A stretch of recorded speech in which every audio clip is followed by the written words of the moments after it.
Forward TV. The world is thinking. What happened at 9/11 is we didn't have a strategy, we didn't have bipartisan agreement, we didn't have American understanding of it, and we had instead a policy coup in this country. A coup. A policy coup. Some hard-nosed people took over the direction of American policy, and they never bothered to inform the rest of us. I went through the Pentagon 10 days after 9/11. I couldn't stay away from Mother Army. I went back there to see Don Rumsfeld. I'd worked for him as a White House fellow in the 1970s. All this is in the book.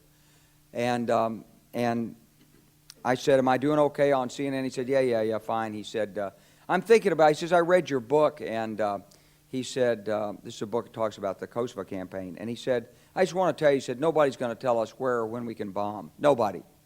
He said, I'm thinking of calling this a floating coalition. What do you think about that? I said, well, sir, thanks for reading my book. And, he said, thanks, that's all the time I've got. Really. And I went downstairs. I was leaving the Pentagon, and an officer from the Joint Staff called me into his office and said, I want you to know, he said, sir, we're going to attack Iraq. And I said, why? He said, we don't know. He said, I said, well, did they tie Saddam to 9/11? He said, no. He said, but I guess they don't know what to do about terrorism, and so they think, but they can attack states, and they want to look strong, and so I guess they think if they take down a state, it will intimidate the terrorists. And you know, it's like that old saying, he said, if the only tool you have is a hammer, then every problem has to be a nail. Well, I walked out of there pretty upset. And then we attacked Afghanistan. I was pretty happy about that. We should have. And then I came back to the Pentagon about 6 weeks later. I saw the same officer. I said, why haven't we attacked Iraq? We still going to attack Iraq? He said, oh, sir. He says, it's worse than that. He said, he pulled up a piece of paper off his desk. He said, I just got this memo from the Secretary of Defense's office. It says we're going to attack and destroy the governments in 7 countries in 5 years. We're going to start with Iraq, and then we're going to move to Syria, Lebanon, Libya, Somalia, Sudan, and Iran. I said, 7 countries in 5 years. I said, is that a classified memo? He said, yes, sir. I said, well, don't show it to me. He was about to show it to me. He said, because I want to talk about it. And I sat on this information for a long time, for about 6 or 8 months. I was so stunned by this, I couldn't begin to talk about it. And I couldn't believe it would really be true, but that's actually what happened. These people took control of the policy in the United States. And I realized then, it came back to me, a 1991 meeting I had with Paul Wolfowitz. You know, in 2001 he was Deputy Secretary of Defense, but in 1991 he was the Undersecretary of Defense for Policy. It's the number 3 position in the Pentagon. And I had gone to see him when I was a 1-star general. I was commanding the National Training Center. I had met him one time. He said, if you ever get to Washington, come look me up. They always say that. Well, I was there in Washington. It was a Friday afternoon. I'd visited Colin Powell. He'd given me 5 minutes of his precious time and sent me on my way, and I was bored in the Pentagon, and I thought, I'll just go, who can I see? I think I'll see Wolfowitz. So I called, and up there, he was available. Scooter Libby came to the door. I met Scooter for the first time, and he brought me in, and I said to Paul, I said, and this is 1991, I said, Mr. Secretary, you must be pretty happy with the performance of the troops in Desert Storm. And he said, well, yeah, he said, but not really. He said, because the truth is we should have gotten rid of Saddam Hussein, and we didn't. And this was just after the Shia uprising in March of 91, which we had provoked, and then we kept our troops on the sidelines and didn't intervene. And he said, but one thing we did learn, he said, we learned that we can use our military in the region, in the Middle East, and the Soviets won't stop us.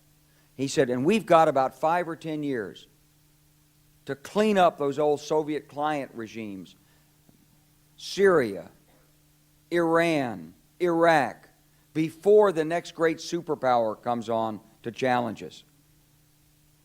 And it was like, you know, I'm coming out of the Mojave Desert. I've been training troops. I haven't been thinking geostrategy for some time. And suddenly a guy just sort of shoves this nugget at you. Well, you remember it. It was a pretty stunning thing. You mean the purpose of the military is to start wars and change governments. It's not to sort of deter conflict. We're going to invade countries, and my mind was spinning. And I put that aside. It was like a nugget that you hold on to. This country was taken over by a group of people with a policy coup.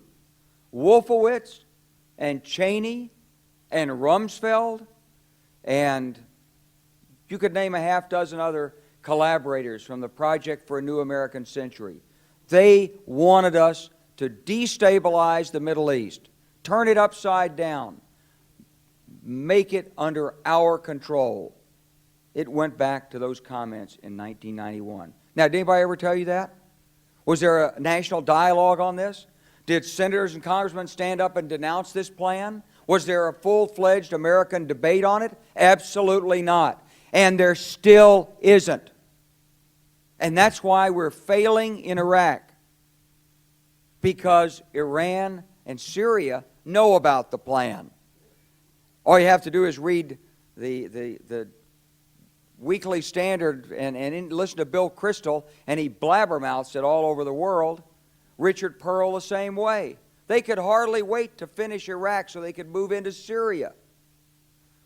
It was like a laydown. Oh, our legions are going to go in there. This wasn't what the American people voted George Bush into office. Well, they didn't actually vote him into office, but it wasn't what many of the people who... It wasn't what he campaigned on. He campaigned on a humble foreign policy, the most arrogant foreign policy in American history. He campaigned on no peacekeeping, no nation building, and here he is with Afghanistan and Iraq. It's astonishing. So the root of the problem is not how many troops are in Iraq.